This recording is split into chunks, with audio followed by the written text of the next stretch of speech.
Press వాళ్ళు అంటారు కూడా కొద్దిగా కష్టతరంగా ఉండేది గమనితరంగా ఏదైనా డైరెక్ట్ ఏదైనా సమస్య వచ్చినప్పుడు కమిషనర్ ఫోన్ చేయాలన్నా కూడా మా ఫోన్స్కి రెస్పాన్స్ ఉండేది కదన్నమాట. ప్లస్ ఏదైనా సమస్య వచ్చినప్పుడు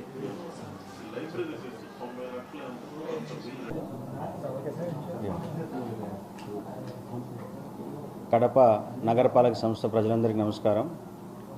ప్రభుత్వ ఉత్తర్వుల మేరకు గౌరవ ముఖ్యమంత్రి గారి అదేవిధంగా గౌరవ మున్సిపల్ శాఖ మంత్రి నారాయణ గారు మరి సిడిఎంఏ గారి యొక్క ఆదేశాల మేరకు కడప నగరపాలక సంస్థ కమిషనర్గా అదనపు ఛార్జీని తీసుకోవడం జరిగింది.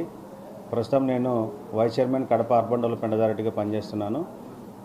కాబట్టి ముఖ్యంగా కడప నగరపాలక సంస్థలో ఏవైతే అభివృద్ధి కార్యక్రమాలు జరుగుతూ ఉన్నాయో అదేవిధంగా ఏవైతే సంక్షేమ కార్యక్రమాలు జరుగుతూ ఉన్నాయో అట్లాగే శానిటేషన్, సివిల్ వర్క్స్ కానివ్వండి, పబ్లిక్ హెల్త్ రిలేటెడ్ ఇష్యూస్ ఏవైతే ఉన్నాయో అవన్నీ కూడా ఇంకా ముందుకు తీసుకెళ్లేందుకు గౌరవ ప్రజాప్రతినిధులు అదేవిధంగా మేయర్ గారు, పాలక మండలి అందరి యొక్క సహకారంతో ఈ నగరపాలక సంస్థ యొక్క అభివృద్ధికి నా వంతు కృషి చేస్తానని చెప్పి తెలియజేస్తున్నాను.